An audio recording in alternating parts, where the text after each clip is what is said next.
ಟಿವಿಯಲ್ಲಿ ಲೋಕಸಭಾ ಚುನಾವಣಾ ಸರ್ವೆ ನಡೀತಾ ಇದೆ. ಇವತ್ತು ಚಾಮರಾಜನಗರ ಲೋಕಸಭಾ ಕ್ಷೇತ್ರದ ಸಮೀಕ್ಷೆ ನಡೀತಾ ಇದೆ. ಮಧ್ಯಾಹ್ನ 1:30ರಿಂದ ಆರಂಭ ಆಗಿದೆ ಚಾಮರಾಜನಗರ ಕ್ಷೇತ್ರದ ಸರ್ವೆ. ಸಂಜೆ 5:30ರವರೆಗೂ ಕೂಡ ನಡೆಯುತ್ತೆ. ಬಿಜೆಪಿಯ ಎಸ್ ಬಾಲರಾಜ್ಗೆ ವೋಟ್ ಹಾಕ್ತೀರಾ ಅಥವಾ ಕಾಂಗ್ರೆಸ್ ಅಭ್ಯರ್ಥಿ ಸುನಿಲ್ ಬೋಸ್ನ ಆಯ್ಕೆ ಮಾಡ್ತೀರಾ? ಅದು ಚಾಮರಾಜನಗರ ಕ್ಷೇತ್ರದ ಜನರಿಗೆ ಬಿಟ್ಟಿದ್ದು. ಆದ್ರೆ ಯಾರನ್ನ ಆಯ್ಕೆ ಮಾಡ್ತೀರಾ ನೀವು ಅಂತ ತಿಳಿಸುವಂತ ಅವಕಾಶ ಪವರ್ ಟಿವಿ ನಿಮಗೆ ಕೊಟ್ಟಿದೆ. ಸದ್ಯದ ಟ್ರೆಂಡ್ ನಲ್ಲಿ ಕಾಂಗ್ರೆಸ್ ಬಿಜೆಪಿ ಮಧ್ಯೆ ಟಫ್ ಫೈಟ್ ಇದೆ. ಕಾಲ್ ಮಾಡಿ ವೋಟ್ ಮಾಡಿ ನಿಮ್ಮ ಆಯ್ಕೆಯನ್ನ ತಿಳಿಸಿ. ನೀವು ಕರೆ ಮಾಡಬೇಕಾದಂತ ನಂಬರ್ 080692059999.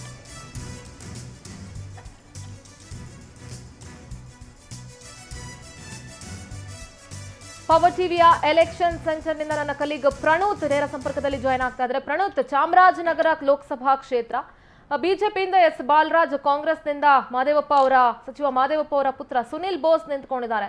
ಸುನಿಲ್ ಬೋಸ್ ಅವರಿಗೆ ತಂದೆಯ ಬೆಂಬಲ ಸಿಗಬಹುದು, ಯಾಕಂದ್ರೆ ರಾಜಕೀಯದಲ್ಲಿದ್ದಾರೆ, ಬಹಳ ಹಿರಿಯ ರಾಜಕಾರಣಿ ಕೂಡ ಹೌದು. ಇನ್ನು ಬಾಲರಾಜ್ ಅವರು ಈ ಹಿಂದೆಯಿಂದ ಕಾಂಗ್ರೆಸ್ ಅಲ್ಲೇ ಇದ್ದವರು, ನಂತರ ಬಿಜೆಪಿಗೆ ಬಂದು ಈಗ ಸ್ಪರ್ಧಿಸ್ತಾ ಇದ್ದಾರೆ. ಸೊ ಸದ್ಯದ ಟ್ರೆಂಡ್ ಹೇಗಿದೆ, ಚಿತ್ರಣ ಹೇಗಿದೆ? ಸಿಂಧೂರ, ನಾವು ಎಚ್ ಸಿ ಮಾದೇವಪ್ಪನವ್ರ ಬಗ್ಗೆ ಮಾತನಾಡ್ತಾ ಇದ್ದೀವಿ. ಆದರೆ ಮತ್ತೊಂದು ವಿಚಾರ ಗಮನಿಸಬೇಕಾಗಿರೋದು ಅಂತಂದ್ರೆ, ಸ್ವತಃ ಮಾನ್ಯ ಮುಖ್ಯಮಂತ್ರಿಗಳು ಮೈಸೂರು ಮತ್ತು ಚಾಮರಾಜನಗರ ಎರಡು ಕ್ಷೇತ್ರಗಳನ್ನು ಅಟ್ ಎನಿ ಕಾಸ್ಟ್ ಗೆಲ್ಲಲೇಬೇಕು ಅನ್ನುವಂಥ ಪಣ ತೊಟ್ಟಂಗೆ ಕಾಣ್ತಾ ಇದೆ. ಹಾಗಾಗಿ ಕಳೆದ ವಾರ 3 ದಿನ ಮೈಸೂರಿನಲ್ಲೇ ಬೀಡ್ಬಿಟ್ಟಿದ್ದಂತಹ ಮಾನ್ಯ ಮುಖ್ಯಮಂತ್ರಿಗಳು ಸಿದ್ದರಾಮಯ್ಯ ಚಾಮರಾಜನಗರ ಮತ್ತು ಮೈಸೂರಿನ ಪ್ರಮುಖ ನಾಯಕರುಗಳನ್ನು ಕರೆಸಿದ್ರು. ಅವ್ರ ಜೊತೆ ಒಂದಿಷ್ಟು ರಣತಂತ್ರಗಳ ಬಗ್ಗೆ ಚರ್ಚೆ ನಡೆಸಿದ್ರು. ಆ್ಯಂಡ್ ಇವತ್ತು ಕೂಡ ಇಂದಿನಿಂದ ಆರಂಭ ಆಗಿ ಇನ್ನೂ 3 ದಿನ ಮೈಸೂರು ಮತ್ತು ಚಾಮರಾಜನಗರ ಲೋಕಸಭಾ ಕ್ಷೇತ್ರದ ಪ್ರಚಾರಕ್ಕೆ ಮತ್ತು ರಣತಂತ್ರಗಳ ಭಾಗವಾಗಿ ಸ್ವತಃ ಮುಖ್ಯಮಂತ್ರಿಗಳೇ ಈ ಕ್ಷೇತ್ರದ ವಿಚಾರದಲ್ಲಿ ಮೇಲುಸ್ತುವಾರಿಯನ್ನು ತೆಗೆದುಕೊಂಡಂಗೆ ಕಾಣ್ತಾ ಇದೆ. ಸಿಂಧೂರ, ನಾನು ಯಾಕೆ ಈ ವಿಚಾರವನ್ನು ಉಲ್ಲೇಖ ಮಾಡಿದೆ ಅಂತಂದ್ರೆ, ಕಾಂಗ್ರೆಸ್ ಮತ್ತು ಬಿಜೆಪಿಯ ನಡುವೆ ಸಮಬಲದ ಫೈಟ್. ಆದರೆ ಅಲ್ಲಿ ಚುನಾವಣೆಯನ್ನು ಎದುರಿಸ್ತಾ ಇರುವಂಥವರು ಒಬ್ಬರು ಸುನೀಲ್ ಬೋಸ್, ಮಾದೇವಪ್ಪನವರ ಪುತ್ರ, ಇನ್ನೊಬ್ರು ಬಾಲರಾಜ್, ನೀವಾಗಲೇ ಹೇಳ್ದಂಗೆ ಕಾಂಗ್ರೆಸ್ನಲ್ಲೇ ಇದ್ದು ಈಗ ಕಾಂಗ್ರೆಸ್ನಿಂದ ಬಿಜೆಪಿಗೆ ಬಂದು ಬಿಜೆಪಿಯಿಂದ ಅಧಿಕೃತ ಅಭ್ಯರ್ಥಿ ಆಗಿರುವಂಥವರು.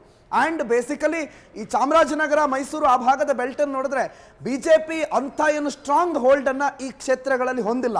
ಹಾಗಾಗಿ ಸಿದ್ದರಾಮಯ್ಯನವರು ಜೊತೆಗೆ ಅವರ ಸಂಪುಟದ ಸದಸ್ಯರುಗಳು ಇನ್ಕ್ಲೂಡಿಂಗ್ ಎಚ್ ಸಿ ಮಾದೇವಪ್ಪನವರಿಗೆ ಇದು ಅವರ ಪ್ರತಿಷ್ಠೆಯ ಪ್ರಶ್ನೆ. ತಮ್ಮ ಮಗನನ್ನೇ ಗೆಲ್ಲಿಸ್ಕೊಳ್ಳೋಕ್ಕಾಗಲಿಲ್ಲ ಅಂತಂದರೆ ಮಿನಿಸ್ಟ್ರಿ ಕೂಡ ಅವ್ರಿಗೆ ಉಳಿಯಲ್ಲ ಅನ್ನೋದು ಅವ್ರಿಗೆ ಬಹಳ ಸ್ಪಷ್ಟವಾಗೇ ಗೊತ್ತು.